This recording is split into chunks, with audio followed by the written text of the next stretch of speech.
भारत में वित्तीय वर्ष जो है प्रारंभ कब होता है? भारत में वित्तीय वर्ष जो चालू होती है अप्रैल को 1 अप्रैल को चालू होती है वित्तीय वर्ष। ओके, बजट का एक क्या लेख पत्र है, ठीक है। बजट क्या एक लेख पत्र है। ये आर्टिकल बताइए बजट जो है किस आर्टिकल में है। 110 में तो बजट के बारे में है ये है, लेकिन 112 किससे संबंधित है आर्टिकल का ये आप बताइएगा, ठीक है। तो बजट का लेख पत्र है। बजट एक क्या है? लेख पत्र है कि किसका? सरकार का, राजकोषीय नीति का। ओके, सरकार का राजकोषीय नीति को बजट कहते हैं। ये एक लेख पत्र है। ओके, इसमें थोड़ा धुंधला है दोस्तों, फिर भी मैं पढ़ के बता दे रहा हूँ। चलिएगा, सुनिएगा, लिख भी लीजिएगा आप, ठीक है। सो चलिए स्टार्ट करते हैं। शून्य आधारित बजट का क्या अर्थ है? शून्य आधारित जो बजट है इसका मतलब क्या है? नए कार्यक्रम का मूल्यांकन ना करना। ओके, शून्य आधारित बजट का मतलब क्या होगा? नए जो कार्यक्रम होगा उसका मूल्यांकन नहीं करना, उसे शून्य बजट कहा गया है। शून्य आधारित बजट तकनीकी किस देश की देन मानी जाती है? फ्रांस की। शून्य आधारित बजट तकनीकी किस देश की मानी जाती है? फ्रांस की। यूएसए में शून्य आधारित बजट तकनीकी को सर्वप्रथम कब अपनाया गया था? 1977 को अपनाया गया था। ओके, यूएसए में शून्य आधारित बजट कब अपनाया गया था? 1977 को अपनाया गया था। ओके, अब फ्रांस का देन है। जबकि भारत में शून्य आधारित बजट की किस वर्ष के वार्षिक बजट में अपनाया गया था? यानी शून्य आधारित बजट कब भारत अपनाया था? 1987 में। ओके, 1987 में या 1977 में अमेरिका ने अपनाया सर्वप्रथम, और 87 में 10 साल बाद भारत ने शून्य आधारित बजट वार्षिक बजट अपनाया। भारत में सर्वप्रथम किस राज्य में शून्य आधारित बजट तकनीकी को अपनाया गया है? आंध्र प्रदेश में। अगर राज्य के स्तर पर देखा जाए तो शून्य आधारित बजट सबसे पहले आंध्र प्रदेश ने अपनाया है। भारत में शून्य आधारित बजट प्रणाली कब अस्तित्व में आया है? भारत में बजट प्रणाली 1987 का कहानी तो है ही है, बता दिया। और ये 7वीं पंचवर्षीय योजना थी। ओके, 7वीं पंचवर्षीय योजना थी जिसमें शून्य आधारित बजट प्रणाली आई थी। वार्षिक वित्तीय विवरण, जिसे बजट कहते हैं, संसद के दोनों सदनों के समक्ष पहुंचाया जाता है। ओके, वो किसके द्वारा? तो राष्ट्रपति के द्वारा। वार्षिक वित्तीय विवरण, जिसे बजट कहते हैं, संसद के दोनों सदनों के समक्ष पहुंचाया जाता है राष्ट्रपति के द्वारा, ठीक है। राष्ट्रपति यानी दोनों सदन के पास पहुंचाएगा क्या? तो बजट। केंद्रीय सरकार के बजट के चालू खाते में खर्च की सबसे बड़ी मद है कौन सी? केंद्रीय आयोजन। ओके, केंद्र सरकार के बजट में चालू खाते में व्यय यानी खर्च का सबसे बड़ी मद कौन सा है? केंद्रीय आयोजना यानी केंद्र का योजना। भारत की अधिकतम टैक्स आय प्राप्त होती है, यानी कर आय किससे प्राप्त होती है? निगम कर से। ओके, अधिकतम टैक्स निगम कर से प्राप्त होती है। केंद्र सरकार का गैर योजना व्यय का अंग कौन नहीं है? विज्ञान एवं तकनीकी विकास हेतु आवंटन। ओके, ये केंद्र सरकार का गैर योजना व्यय नहीं है। ओके, ये बाद में किया गया था। इससे गैर व्यय योजना का खर्च कहिए, यानी शुरू से ही रहा तो प्रतिरक्षा व्यय में, सिक्योरिटी में, परिधान भुगतान में और ब्याज भुगतान में। भारत सरकार की कुल कर आय में सर्वाधिक योगदान होता है किसका? केंद्रीय आबकारी टैक्स का। ओके, केंद्रीय आबकारी कर का होता है। भारत सरकार के कुल कर आय में सर्वाधिक योगदान किसका है? केंद्रीय आबकारी कर यानी आबकारी टैक्स कहते हैं। संघीय बजट को अधिकतम आय प्राप्त होती है किससे? कॉर्पोरेट टैक्स से प्राप्त होती है। संघीय बजट को अधिकतम आय किससे प्राप्त होती है? कॉर्पोरेट टैक्स से प्राप्त होती है। कौन सा स्रोत संघ सरकार का स्रोत नहीं है? संघ सरकार का स्रोत व्यापार टैक्स नहीं है। ओके, संघ सरकार का स्रोत व्यापार टैक्स नहीं है। बाकी उत्पाद शुल्क के सेंटर में आता है। आयकर इनकम टैक्स यानी आयकर ये भी सेंट्रल के अंदर में आता है। और कॉर्पोरेट टैक्स ये भी सेंट्रल के अंदर में आता है, संघ सरकार के अंदर में। राजकोषीय घाटा और बजटीय घाटे के अंतर किसके बराबर होता है? सार्वजनिक ऋण का। ओके, सार्वजनिक ऋण के बराबर होता है। राजकोषीय घाटा और बजटीय घाटा का अंतर कर देना है तो उसे क्या कहते हैं? सार्वजनिक ऋण कहते हैं। अर्थात फार्मूला हो गया सार्वजनिक ऋण का राजकोषीय घाटा माइनस बजटीय घाटा। निम्नलिखित में से प्रत्यक्ष करों में से किस कर से सरकार को अधिकतम राजस्व प्राप्त होती है? निगम टैक्स से प्रत्यक्ष टैक्स प्राप्त होती है। भारत सरकार के बजट के कुल घाटे में किस घाटे का अधिकतम योगदान है? राजकोषीय घाटे का। भारत सरकार बजट के कुल घाटे में से किस घाटे का अधिकतम योगदान है? तो अधिकतम योगदान है राजकोषीय घाटे का। ओके, यानी सरकार जितनी लगाए उतना वसूल नहीं पाए, उसे राजकोषीय घाटा कह रहे हैं। कौन सा एक साधन केंद्र सरकार के राजस्व का स्रोत नहीं है? कृषि आय। ओके, कौन सा एक साधन जो है केंद्र सरकार के राजस्व का स्रोत नहीं है? ओके,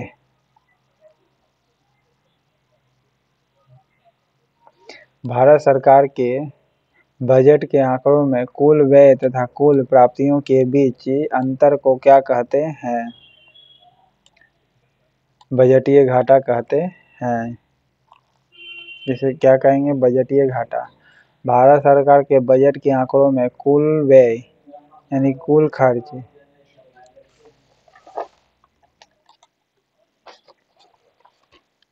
बजटीय घाटा।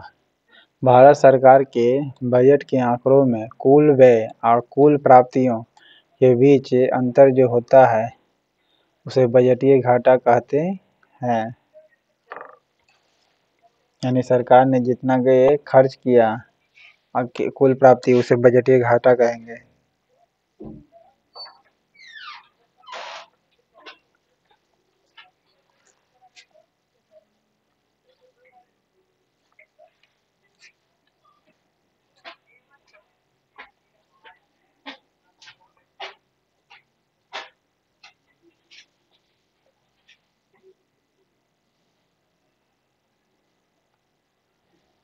राजकोषीय घाटे का तात्पर्य क्या है? राजकोषीय घाटे का तात्पर्य है जितना जो खर्च हुआ वो प्लस माइनस राजस्व प्राप्ति और ऋणों की वसूली और विनिवेश की प्राप्तियां। कुल खर्च का माइनस से राजस्व प्लस ऋण की वसूली प्लस विनिवेश से प्राप्तियां, इसे राजकोषीय घाटा कहते हैं। ओके,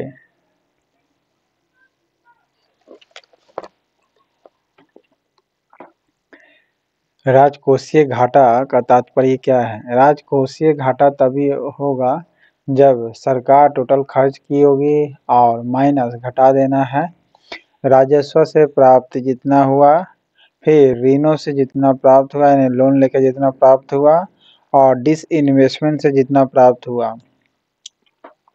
ठीक है, ये सभी को मिला करके क्या कहते हैं? कुल माने राजकोषीय घाटा। ओके, राजकोषीय घाटा में क्या कर देना? टोटल खर्च में से क्या किसको घटा देना है? राजस्व प्राप्ति को, ऋणों की वसूली को और विनिवेश की प्राप्ति को, ये तीनों को जोड़ करके फाइनली किससे घटा देना है? कुल व्यय से। भारत जैसा अविकसित देशों जो गतिहीनता और मुद्रास्फीति दोनों से बचने का कृत संकल्प है उसको लेकर के अधिक और वृद्धिशील मात्रा में जिसकी प्राप्ति के उपाय करते हैं होंगे वह क्या है? कर आय है। ओके, कर आय है। फिर से सुनिए, भारत जैसा अविकसित जो देश है उसमें गतिहीनता और मुद्रास्फीति दोनों से बचने को कृत संकल्प है। उसको अधिक और वृद्धिशील मात्रा में जिसकी प्राप्ति के उपाय करने होंगे वह क्या है? तो कर आय है। इसको वृद्धि मात्रा करना होगा, टैक्स आय को के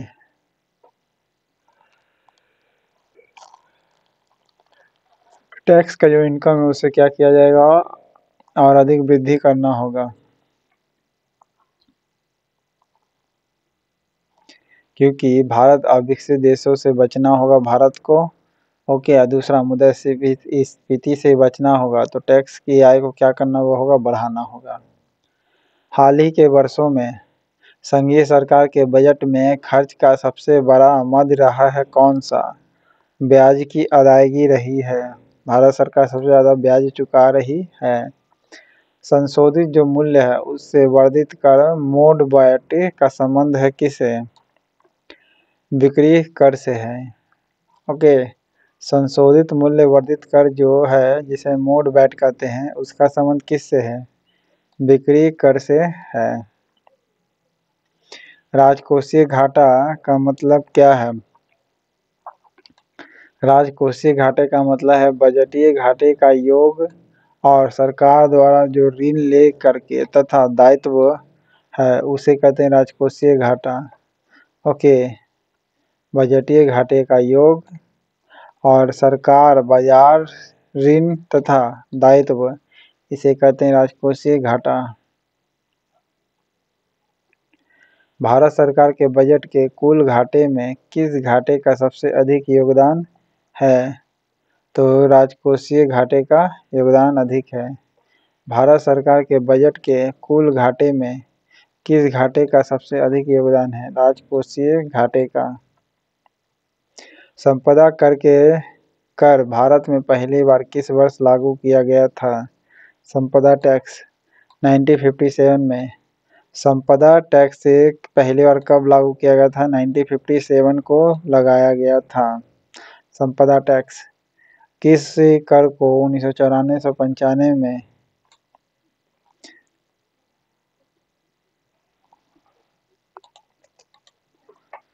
94 से 95 में छोटे रूप से लागू करने के बहुत समय बाद संवैधानिक दर्जा दिया गया? तो किसे दिया गया संवैधानिक दर्जा?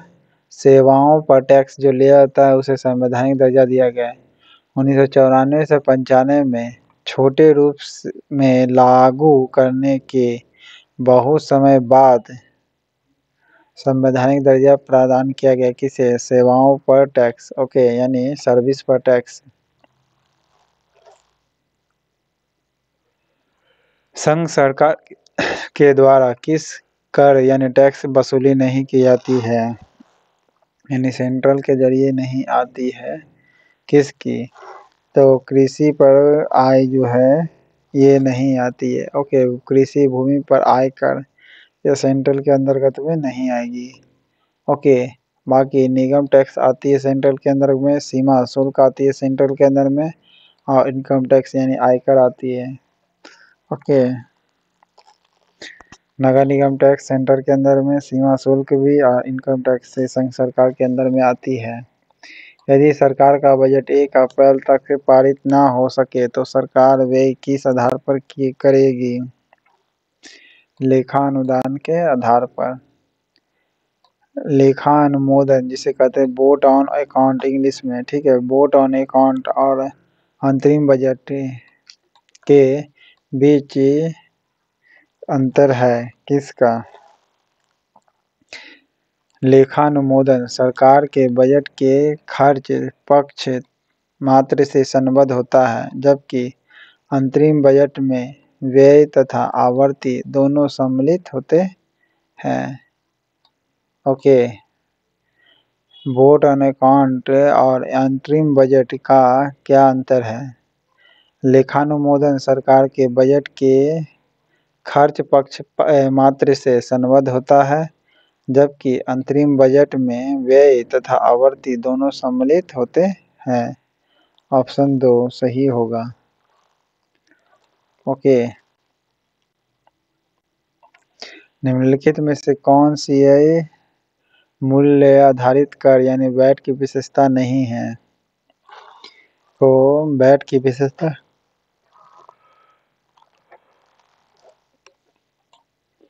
वस्तु तथा यह वस्तुओं तथा सेवाओं पर उपभोग के अंतिम चरण में लगाया गया टैक्स है, जिसका वहन अंततः उपभोक्ताओं को करना होता है। ओके, यह वस्तुओं तथा सेवाओं पर उपभोग के अंतिम चरण में लगाया गया टैक्स है, जिसका वहन अंततः उपभोक्ताओं को करना होता है। भारत के संविधान में बजट को कहा जाता है क्या? बजट को नाम क्या दिया गया है? वार्षिक बजट स्टेटमेंट।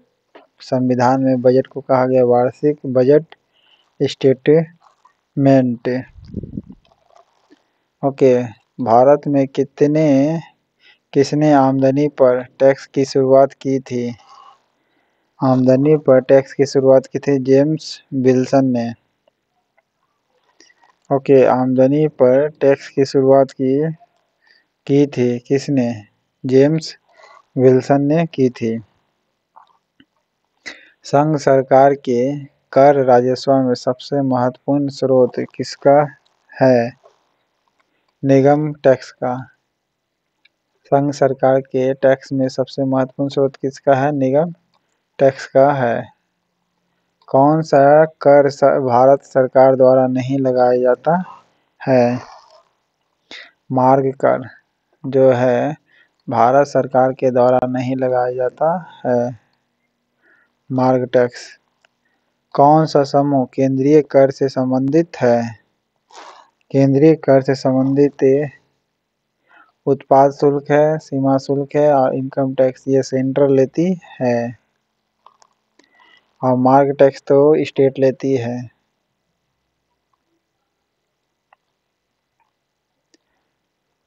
भारत में कृषि आय टैक्स लगाया जा सकता है किसके द्वारा? राज्य सरकार के द्वारा। भारत में कृषि आय टैक्स लगाया जा सकता है किसके द्वारा? तो राज्य सरकार के द्वारा लगा सकती है। निम्नलिखित में से कौन सा टैक्स जो है प्रत्यक्ष है यानी डायरेक्ट टैक्स लिया जाता है आपका? संपदा टैक्स जो है ये डायरेक्ट टैक्स से लिया जाता है। भारत की राजकोषीय नीति में निम्नलिखित में से कौन सा उद्देश्य शामिल नहीं है? अंतर्राष्ट्रीय व्यापार का विनियमन करना। ओके, राजकोषीय नीति में निम्नलिखित में से कौन सा उद्देश्य शामिल नहीं है? तो अंतर्राष्ट्रीय व्यापार का विनियमन। कराधान एक उपकरण है किसका? राजकोषीय नीति का। कराधान उपकरण है किसका? तो राजकोषीय नीति का है। भारत सरकार का व्यय यानी खर्च किस पर इमदाद यानी सब्सिडी के कारण अधिकतम है? एलपीजी पर टैक्स है या फिर तेल पर है? तेल पर सबसे ज़्यादा सब्सिडी दी जाती है, भारत सरकार खर्च करती है और इसी पर विदेशी मुद्रा खर्च भी होता है भारत सरकार को। ओके, भारत का आर्थिक सर्वेक्षण प्रतिवर्ष किसके द्वारा प्रकाशित किया जाता है? फाइनेंस मिनिस्टर के द्वारा आर्थिक सर्वेक्षण प्रतिवर्ष प्रस्तुत की जाती है। फाइनेंस मिनिस्टर प्रस्तुत करती है क्या आर्थिक सर्वेक्षण प्रतिवर्ष? संघ सरकार के द्वारा अर्जित कौन से राजस्व को राज्य सरकारों में वितरित नहीं किया जाता है? सीमा शुल्क जो है ये राज्य सरकार नहीं करती है। बाकी राज्य सरकार संघ सरकार के द्वारा अर्जित कौन से राजस्व को राज्य सरकारों में वितरित नहीं किया जाता है? सीमा शुल्क को वितरित नहीं करेगा सेंट्रल। ओके, बॉर्डर शुल्क जो है। ओके, बाकी उत्पाद शुल्क, आयकर ये सब वितरित करती है। भारत में सेवा कर यानी टैक्स सर्विस टैक्स किस वर्ष प्रारंभ की गई थी? और इसे संवैधानिक भी दर्जा दिया गया 1994 से 1995 में। ओके, सेवा कर किस वर्ष से प्रारंभ की गई थी? 94 से 95 के बीच में। इस प्रकार आपका 9 लेसन राजस्व चैप्टर खत्म होता है। चैनल पसंद आए लाइक करिएगा, सब्सक्राइब करिएगा, मेरे छोटे से चैनल को आगे बढ़ाने में सहयोग करिएगा दोस्तों। Thank you.